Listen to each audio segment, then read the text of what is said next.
네, 안녕하세요. 청주대학교 소프트웨어 융합학부 인공지능학과의 노기섭 교수입니다. 오늘 수업할 내용은 이제 프리트레인드 PLM이라고 많이 부르는데요. PLM 약자가 프리트레인드 랭귀지 모델. 그 다음에 요거랑 같이 해서 이제 맨 처음에 나왔던 게 트랜스포머를 우리가 좀 배웠었죠. 트랜스포머 중에 인코더하고 디코더가 있는데 인코더만 쓰는 모델들이 몇 개가 있습니다. 주로 PLM 플러스 PLM이죠. PLM 플러스 요 인코더 모델이 같이 결합되어 있는 것들이 있는데요. 그 모델들이 뭐가 있는지 그리고 어떤 특징들이 있는지 한번 자세히 살펴보는 시간을 갖도록 하겠습니다.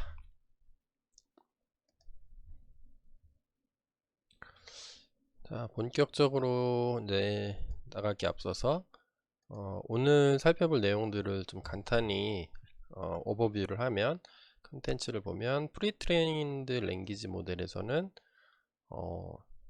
트랜스퍼 러닝이 뭔지, 그 다음에 어떤 데이터의 부족을 해소하기 위한 셀프 슈퍼바이즈드 러닝이라는 게 있습니다. 우리가 일반적으로 알고 있는 거는 슈퍼바이즈드 러닝, 그 다음에 언슈퍼바이즈드 러닝이 있는데 그와는 별개로 약간 독특한 셀프 슈퍼바이즈드 러닝이라는 게 있어요. 그 셀프 슈퍼바이즈드 러닝이 뭔지 한번 살펴보고요. 그 다음에 PLM을 살펴보고 PLM을 이용해서 우리가 다운스트림 태스크를 진행을 하게 되는데요. 이걸 어떻게 진행하는 건지. 그 다음에 인공지능에서 요즘에 한참 이슈가 되고 있는 데모크라시 인 AI에 대해서 살펴볼게요. AI 같은 경우에는 엄청나게 많은 컴퓨팅 파워가 필요하죠. 특히나 어떤 리소스, CPU, GPU, 메모리와 같은 아주 값비싼 익스펜시브한 어떤 리소스들이 필요하기 때문에 많은 사람들이 직접 인공지능 모델을 개발을 한다고 하더라도 그거를 제대로 실험하거나 학습시키는 데 어려움을 겪고 있는 경우가 많아서 민주화, 데모크라시에 큰 문제가 있는 거로 알려져 있는데요. 그거를 좀 극복하기 위한 대안으로 나온 것 중에 하나가 허깅 페이스라는 게 있습니다. 허깅 페이스. 요거 간단하게 소개시켜 드리고요. 그 다음에 트랜스포머는 우리가 배웠죠. 지난 강의에서 다 다룬 내용이기 때문에 트랜스포머에서 크게 인코더하고 디코더로 구성되어 있죠. 그래서 인코더를 쓰는 게 있고 디코더를 쓰는 게 있고 둘 다 같이 쓰는 모델들이 파생형 아니면 디센던트들이 계속 나오게 되는데 오늘은 첫 번째 시간으로 인코더를 갖다 쓰는 모델들에 대해서 한번 개략적으로 살펴보고요. 그 외에 가장 시조, 어, 가장 엔체스도 맨 꼭대기 할아버지가 제일 큰 할아버지죠. 빅파더. 빅파더가 이제 버트라는 놈이 있습니다. 버트라는 게 뭔지 설명을 해드리고 수업을 마무리하도록 하겠습니다. 리캡을 한번 해볼까요? 트랜스포머가 뭐였는지. 트랜스포머 아키텍처는 이렇게 생겼다고 그랬죠. 구글에서 제안을 한 거고 크게 나누면 요쪽 영역이 뚝 나눠서 이쪽 영역이 디코더가 되는 거고요. 그리고 이쪽 왼쪽에 있는 영역의 그림이 이 블락이 인코더가 된다 그랬죠. 데이터가 인풋이 인코더로 들어가면 어떤 처리를 거쳐서 최종적으로 리프레젠테이션 벡터가 나오는데 그 벡터는 디코더의 입력으로 사용되죠.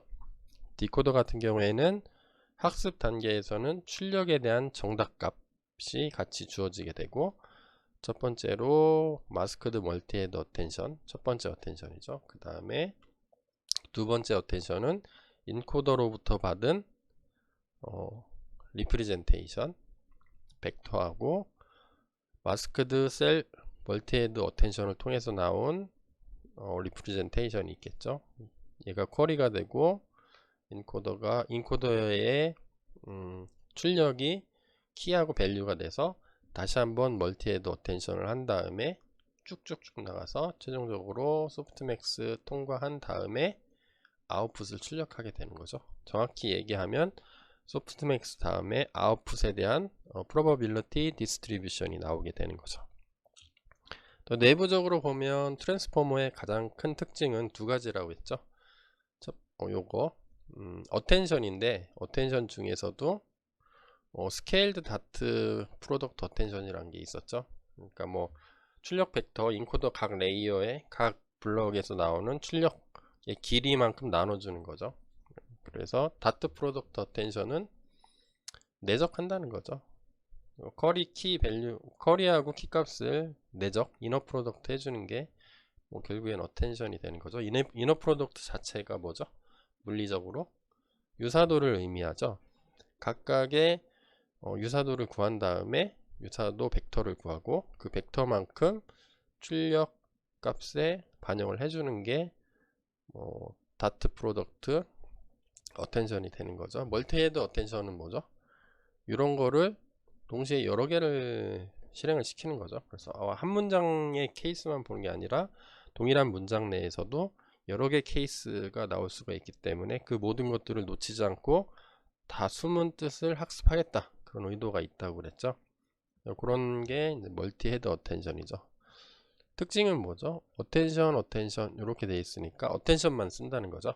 그래서 RNN이나 CNN 구조, 특히 기존에 있었던 LSTM이나 GRU 같은 어떤 순환 신경망, 리커런트 네트워크를 쓰지 않는다는 특징을 갖고 있는 게 트랜스포머였고, 그런 어떤 신경망 구조를 쓰지 않기 때문에, 순환 신경망 구조를 쓰지 않기 때문에 속도가 한 그때 얼마였죠? 정확하지는 않은데 한 100배 정도 빨라지고 정확도는 높아지고, 뭐 이런 어떤 경이적인 어떤 퍼포먼스 인핸스먼트를 이룬 거죠.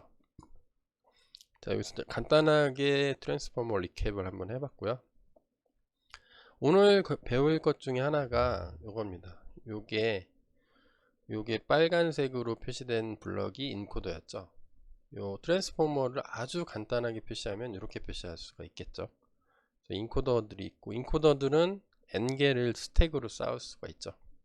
디코더 역시 n개를 스택으로 쌓을 수가 있어서 인코더 영역과 디코더 영역 이렇게 나눌 수가 있는데, 바이디렉셔널 인코더는 요 인코더니까 인코더를 갖다 쓰는 거죠.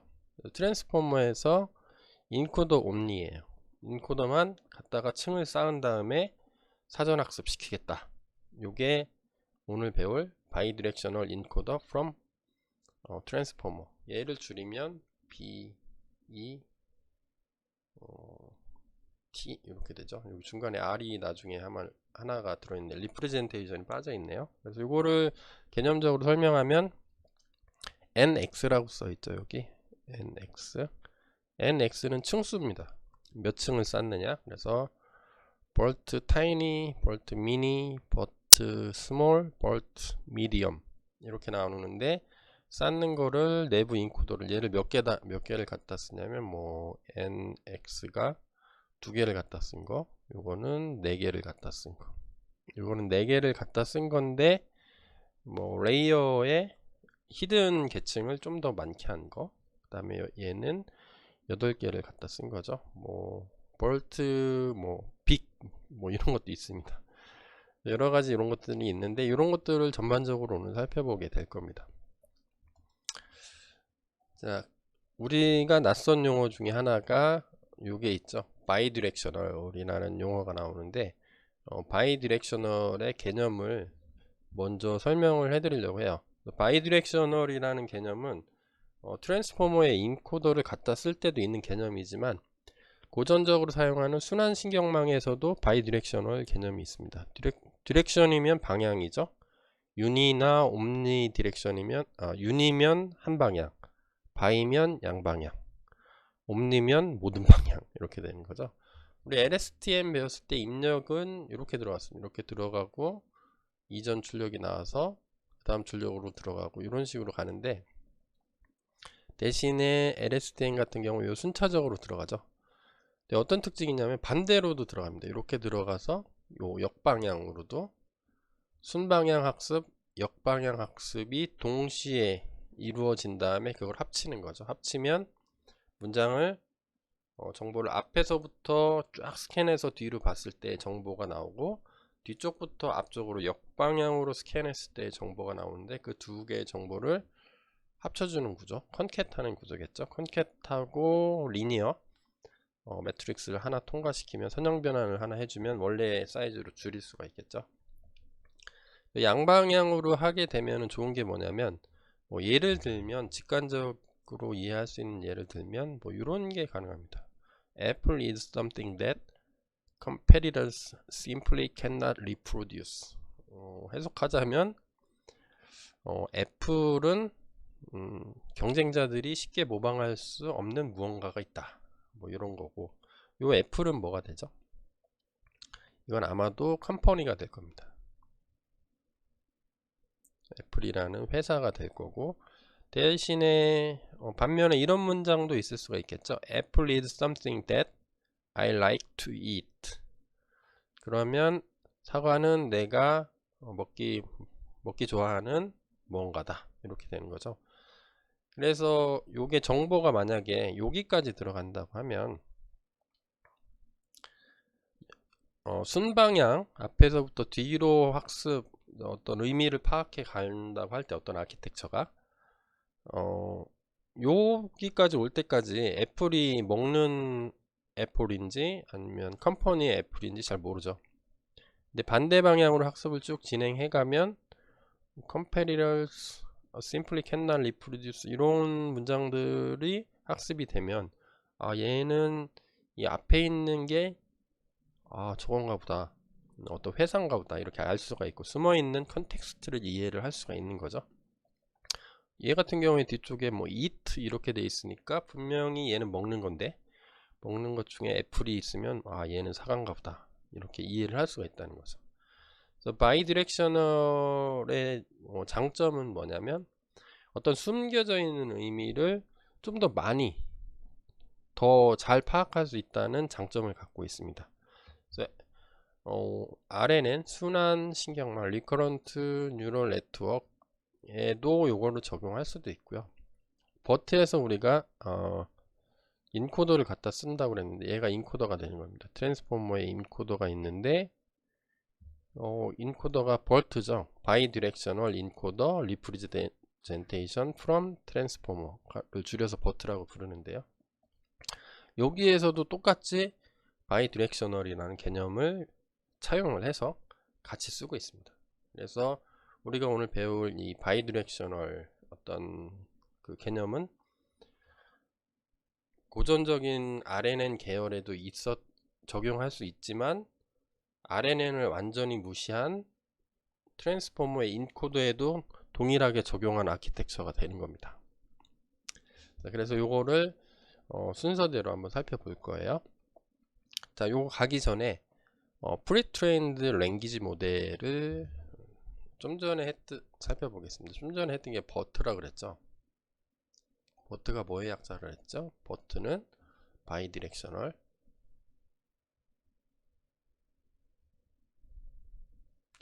E는 인코더만 갖다 쓴다고 했죠. 인코더를 통과하면 리프레젠테이션이 나오죠. 벡터가 리프레젠테이션, 표현이라고 얘기를 많이 합니다. 표현이라고 하기보다는 그냥 리프레젠테이션, 이렇게 더 그냥 영어로 많이 쓰는 것 같아요. 리프레젠테이션. T는 뭐죠? 그 유명한 트랜스포머, 줄여서 버트라고 부른다고 그랬죠. BERT. 또 버트는 기본적으로 프리트레인드 모델입니다. 그래서 프리트레인드 모델이 뭔지, 얘는 사전 학습이죠. 미리 공부를 해놓은, 랭귀지는 언어 모델. 원래 트랜스포머가 지금은 이미지나 음성이나 다양한 분야에 모두 사용하고 있지만, 원래 2017년도에 논문이 나올 때는 어디에 주로 썼냐면 언어 모델에 썼습니다. 그래서 프리트레인드 랭귀지 모델에 대해서 먼저 살펴볼게요. 사전학습을 한다는데 버트를 이용해서, 그럼 사전학습은 뭐냐? 이거에 대한 설명이 좀 필요하겠죠. 그 설명을 좀 해드릴게요. 자, 언어에서 공통적인 피처, 공통 특징이라는 게 있더라는 겁니다. 예를 들어서 Who will take this class? 이렇게 물어보거나 I love you, I have to study hard, I would like to play basketball. 뭐 이런 문장들이 엄청나게 많은 문장이 있겠죠. 영어도 있고 한국어도 있고 뭐 Chinese, 뭐 Japanese, 뭐 기타 등등 많을 텐데 각각의 단어들은 단어를 word라고 합니다. 각각의 단어들은 표제어라는 게 있습니다. 표제어를 렘마라고 합니다. 예를 들어서 뭐 자동차면 자동차가 사전에 등록되어 있는 게 있죠. 자동차 1, 자동차 2 뭐 이런 식으로 등록되어 있고, 뭐 여기 전기차면 전기 하면 뭐 전기라고 표현 사전에 있는 단어 1번 뜻, 전기 2번 뜻 이렇게 있는데 각각의 표제어들은 어떤 의미를 포함을 하고 있다는 거죠. 예를 들어서 자동차면 자동차의 의미, 숨은 어떤 여러가지 의미들이 조합돼서 하나의 단어를 구성하죠. 그러니까 사전이 필요한 거죠. 단어 설명하는 책이 사전 딕셔너리가 되니까. 그러면 뭐 예를 들어서 뭐 여기 그랜저다 라는 단어가 있고 여기는 뭐 테슬라다. 그러면 테슬라가 갖는 많은 의미들이 있겠죠. 테슬라는 예를 들어서 뭐 전기공학에서 쓰는 테슬라도 있고, 뭐 예를 들어서 자동차 상호도 테슬라가 있을 수가 있겠죠. 표제어가 여러 개가 있겠죠. 그러면 자동차면 전기 자동차면 뭐 전기 엔진, 뭐 제동장치, 구동장치 이렇게 있는데 그랜저도 표제어 중에 하나가 자동차면 자동차도 뭐 엔진이 있을 수가 있죠. 그러면 엔진이나 브레이크 같은 건 다 같이 있으니까 어떤 의미로 연결이 된다는 거죠. 그러면 이 의미들은 그랜저와 테슬라는 완전히 다른 언어죠. 디스크릿한 거죠. 컴퓨터가 볼 때는. 근데 이런 것들을 만약 이해를 할 수 있다면 서로 연관성을 이해를 할 수가 있다는 거죠. 컴퓨터가, 머신러닝이. 일반적으로 어떤 커먼 피처들이 있는데 이런 것들을 잘 학습하기 위해서는 워드 센스, 어떤 각각의 의미들 이런 것도 있고 신텍스도 있겠죠. 예를 들어서 영어 같은 경우엔 I 다음엔 뭐가 나오죠? 동사 버브가 나오죠. 동사가 나오니까 I가 어떤 주변 단어들하고 갖는 의미를 파악할 수 있을 겁니다. 그 다음에 센텐스 스트럭처, 뭐 if로 연결되면 뭐가 있고 뒤쪽에 뭐가 있고 뭐 기타 등등 여러가지 숨은 의미들이 있는데 이거는 공통적으로 나타난다는 겁니다. 어떤 언어든 간에 커먼 피처들이 존재를 할 것이고 그 존재하는 건 공통적인 거는 내가 따로 학습시키지 않아도 되죠. 언어들을 많이 학습하다 보면 이 공통적인 리프리젠테이션을 자연스럽게 담고 있을 겁니다. 그런 것들을 잘 뽑아내서 학습을 시킨 다음에 내가 원하는 거에 추가로 적용을 시키겠다, 이런 어프로치를 쓸 수가 있는데요. 사전에 미리 이런 공통적인 것들을 최대한 학습하는 거를 프리트레인이라고 합니다. 자, 프리트레인이 그러면 언어에만 있느냐? 그건 아니죠. 다 있습니다. 이미지에서도 있을 수가 있겠죠. 예를 들어서 인투이션이 뭐냐면 이미지들도 커먼 피처들이 있다는 거죠. 데이터셋이 만약에 서로가 다른 데이터셋에도 공통적인 피처가 있다는 겁니다. 예를 들어서 꽃이면 꽃의 어떤 이런 모양들 있죠. 선 모양. 아니면 사람이면 이런 둥근 얼굴 같은 경우에는 이런 형태로 돼 있으면 아, 얘는 얼굴이구나 라는 거는 공통적이죠. 모든 사람들이 거의 비슷한 특징들을 갖고 있겠죠. 모든 꽃들은 아니지만 대부분의 꽃들은 이런 요게 있고 뭐 꽃잎이 있고 꽃 이걸 뭐라 하죠? 뭐 이런 게 있고 잎사귀들이 이렇게 있고 여기도 요 가운데 요게 있고 이렇게 가운데를 주변으로 어떤 특징들을 가지고 있겠죠. 그래서 만약에 이미지들도 이런 공통적인 특징이 있다고 가정을 하면 많은 이미지를 내가 사전에 학습을 시켜 놓으면 어떻게 할 수 있죠? 그렇게 한다면? 그렇게 하면은 내가 특정한 작업을 사전에 학습시켜 놓은 모델이 있다면 내가 어떤 일을 하기 위해서 추가적인 학습을 안 하고 그 공통적인 피처들을 바로 갖다 쓰면은 돈도 아끼고 시간도 아끼고 할 수 있다는 거죠. 그래서 목적은 아까도 얘기했지만 NLP나 이미지나 마찬가지입니다. 그래서 프리트레인드 된 어떤 공통적인 피처들이 있다면 그거를 재활용하자. 그래서 이거를 사전에 학습시키는 게 힘든데 방대한 데이터를 만약에 학습해 놓은 게 있다면 학습 효율을 증가시킬 수가 있다는 거죠. 러닝 이피션시를 획기적으로 증가시킬 수 있다. 그런 의미가 되겠습니다. 자, 그러면 사전 학습된 모델이 있으면 트랜스퍼 러닝에 대해서 살펴볼게요. 트랜스퍼 러닝은 전이 학습이라고 합니다. 전이 학습. 내가 공부한 거를 다른 목적에 맞게 사용하고 싶을 때 사용하는 접근 방식이에요. 학습 방식 중에 하나입니다. 사전 학습은 뭐죠? 사전 학습은 방대한 양의 데이터를 일단 때려놓고 최대한 학습을 시킨 다음에 거기서 공통적인 특징을 언어든 이미지든 배우게 시킨 다음에 그렇게 잘 배워놨으면 그거를 활용을 해야 되겠죠.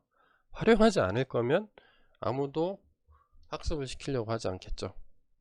그래서 학습이 된 거를 활용하는 방식, 그거를 전이 학습이라고 합니다. 그래서 요거를 정의를 보면 트랜스퍼 러닝 같은 경우에는 테크닉인데 머신러닝에서 쓰는 하나의 기법 중에 하나죠. Knowledge learned from task and is reused in order to boost performance.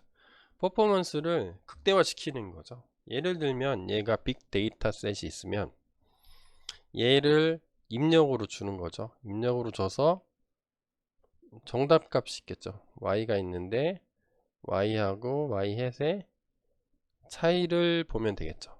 차이를 보면서 이 차이를 최소화하도록 어떤 파라미터 집합이 있을 텐데 그 집합에 있는 모든 파라미터들을 최적화시켜서 이게 업데이트가 끝났어요.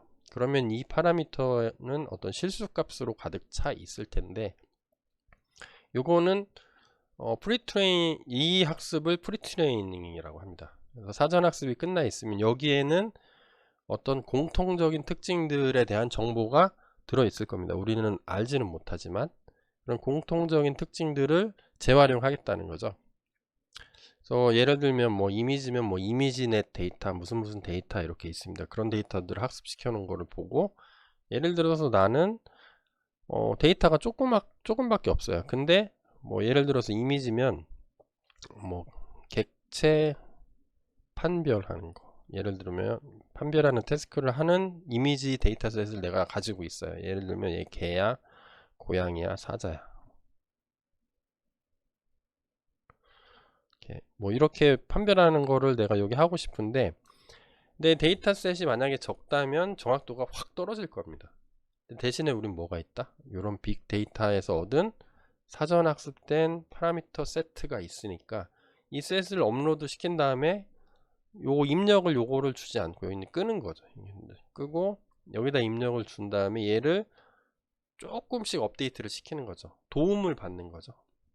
여기서 예측을 이렇게 예측을 해보는 거죠. 예측했는데 얘가 예를 들어서 고양이 이렇게 했는데 사실은 뭐 사자였어요. 사자. 그럼 오차값들이 생기겠죠.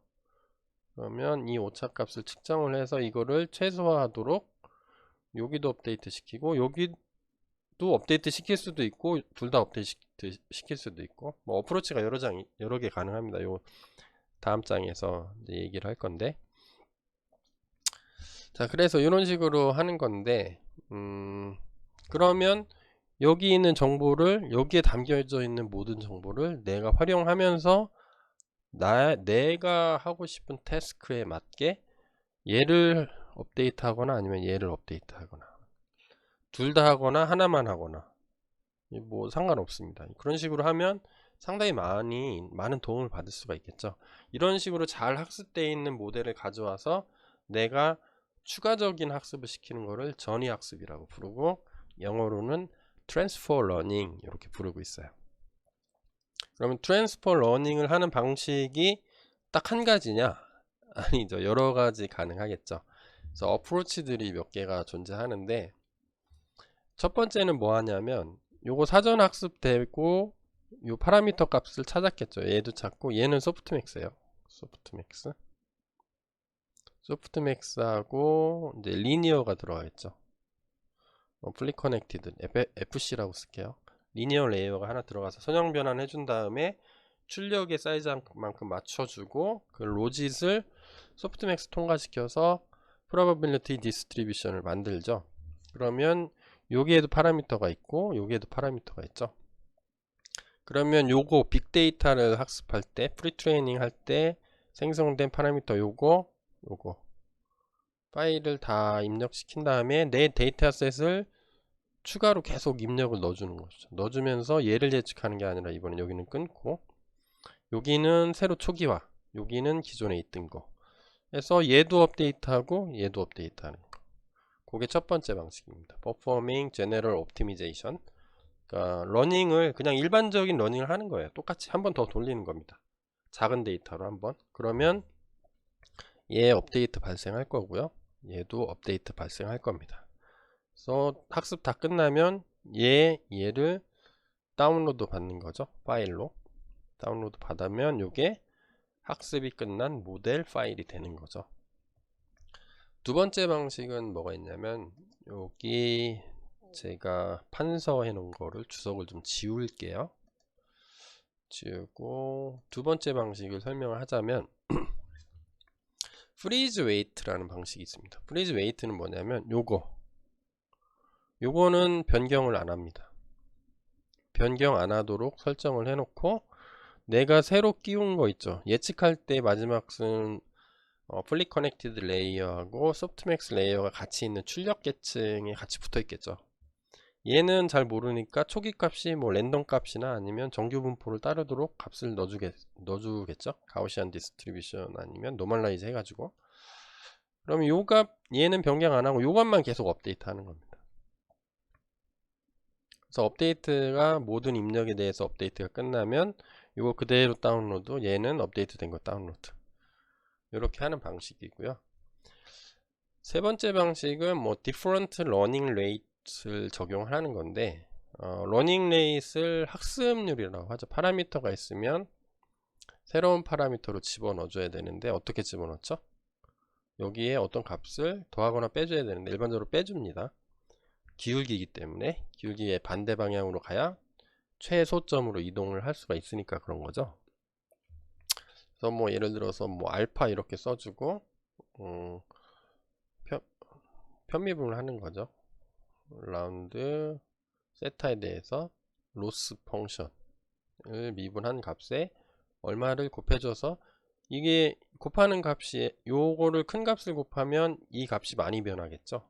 작은 값을 곱하면 이 값이 조금씩 업데이트 되고, 그래서 어떤 거죠? 결국에는 요거를 러닝 레이트, 학습률 이렇게 불러요. 영어로는 요 앞에 써있는 러닝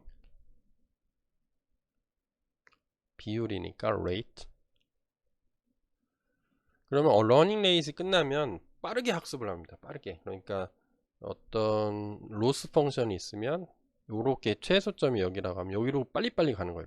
이렇게 요게 조금 곱해주면 아주 천천히 이동하는 거고, 근데 요 빅데이터에서 학습된 요 모델 있죠. 얘는 뭐 업데이트를 빠르게 할 필요가 있나요? 세타를 빠르게 할 필요가 없죠. 기존에 방대한 양의 데이터에 정보가 다 숨어 있으니까.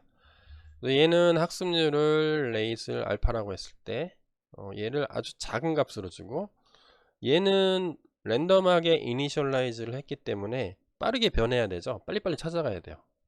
최소점으로 이렇게 뭐 이렇게 예를 들어서 얘가 로스 펑션이에요. 로스 펑션이면 로스 값인데 요게 있으면 조금씩 가면 언제 갈지 모르죠. 처음에 뭐 확 이렇게 이동하도록 서로 다른 러닝 레이스를 적용하는 기법을 쓸 수도 있고요. 그래서 얘랑 플러스 할 수도 있고 얘랑 플러스 할 수도 있습니다. 아니면 각각을 독립적으로 개별적으로 써도 되고요. 그래서 트랜스퍼 러닝 하는 방식에도 여러 가지가 있다 라는 게 제가 지금 드리고 싶은 말씀이 되는 겁니다. 자, 그래서 여기까지가 뭐 첫 번째 강의 내용이 되겠고요. 강의가 좀 길어지기 때문에 요거 끊고 두 번째 강의로 가겠습니다. 두 번째 강의는 좀 토픽이 약간 틀린데 셀프 슈퍼바이즈드 러닝에 대해서 한번 살펴볼 거예요. 지금까지는 BERT라는 게 바이 디렉셔널 인코더인데 인코더의 리프레젠테이션인데 from 트랜스포머에서 인코더만 갖다 쓰는 거고, 이 BERT라는 놈이 뭐를 한다 그랬죠? 사전학습을 한다 그랬죠? 어떻게 사전학습하는지는 안 배웠죠. 그 어떻게가 요겁니다. 셀프 슈퍼바이즈드 러닝을 통해서 사전학습을 해요. 사전학습이 끝나면 트랜스퍼 러닝을 한다고 하는데, 트랜스퍼 러닝 전이학습이 뭔지까지가 말씀을 드렸고, 그럼 사전학습할 때 쓰는 방식이 뭔지에 대한 설명은 요 강의 잠깐 끊고 이어서 다음 강의로 계속 이어서 하겠습니다. 다음 강의로 바로 쉬지 말고 10분 쉬었다가 바로 넘어오시면 되겠습니다.